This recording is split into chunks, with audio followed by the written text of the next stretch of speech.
তাহলে 10টা 1 সমান 10টা 1 কার্ড সমান একটা হ্যাঁ এটা 10 এর কার্ড একটি কার্ড পাচ্ছি আমরা। তাহলে 10টা 1 সমান একটা 10 এর কার্ড।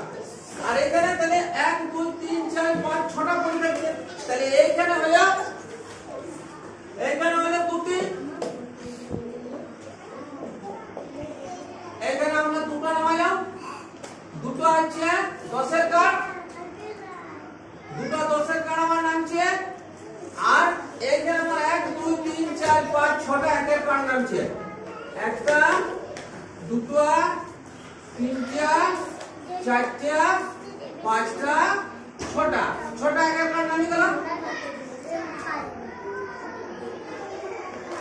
6টা 1 এর কার্ড নামছে। তাহলে 10 আর 10 এ 20 21 22 23 24 25 26। তাহলে আমার এটা 26 হবে। এই যোগফলটা আমরা বুঝতে পারছি 26। আমরা এইভাবে করে এখন খাতায় 8 আর কত 8 আর 8 কত 8 9 10 11 12 13 14 15 16। তাহলে 16 6 16 6 হাতে 1 এই একটা আমরা এইখানে রাখি। তাহলে 1 আর 1 এ 2 তাহলে 26। তাহলে আমার 26 হয়ে গেল। হ্যাঁ তাহলে আমি এখানে 26 ওখানেও দেখতে পাচ্ছি, কারের সাইজও দেখতে পাচ্ছি 26। এইবারে আমার কি হলো, আমার সোহম তার দিদির কাছ থেকে আরো 4টি কলা নিল। তাহলে কি হয় দেখি। তাহলে আগে সোহমের কাছে কলা ছিল 26টি। তাহলে এই যে হচ্ছে সোহমের কলা হচ্ছে সোহমের কতগুলি কলা হলো। তাহলে সোহমের কলা সমান এটা। হ্যাঁ এটা সোহমের কলা সমান। এখন আর কি এইবারে 4টা আর দিদির কাছ থেকে নিয়েছে, 4টা আর দিদির কাছ থেকে নিল। তাহলে কি হয় দেখি। তাহলে আগে সোহমের কাছে কলা ছিল 26, দিদির কাছ থেকে নিল 4টি। তাহলে এই দুটো যোগ প্রথম আমরা কারের সাহায্যে দেখছি।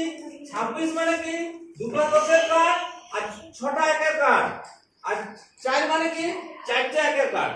তাহলে আমার এখানে কি হচ্ছে 1 2 3 4 5 6 7 8 9 10 10টা 1 এর কার্ড। 10টা 1 এর কার্ড মানে হচ্ছে তখন একটি 10 এর কার্ড হয়ে যাবে। তাহলে এখানে আমার একটি 10 এর কার্ড চলে আসছে, একটি 10 এর কার্ড বাড়ি যাচ্ছে।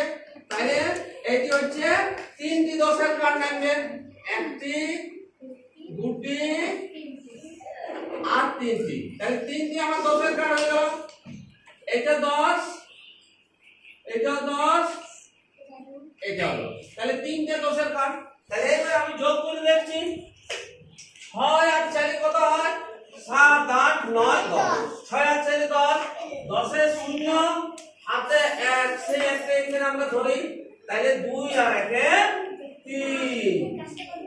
তাহলে এটা 30 হলো। এই দিকেও 30 হয়েছে।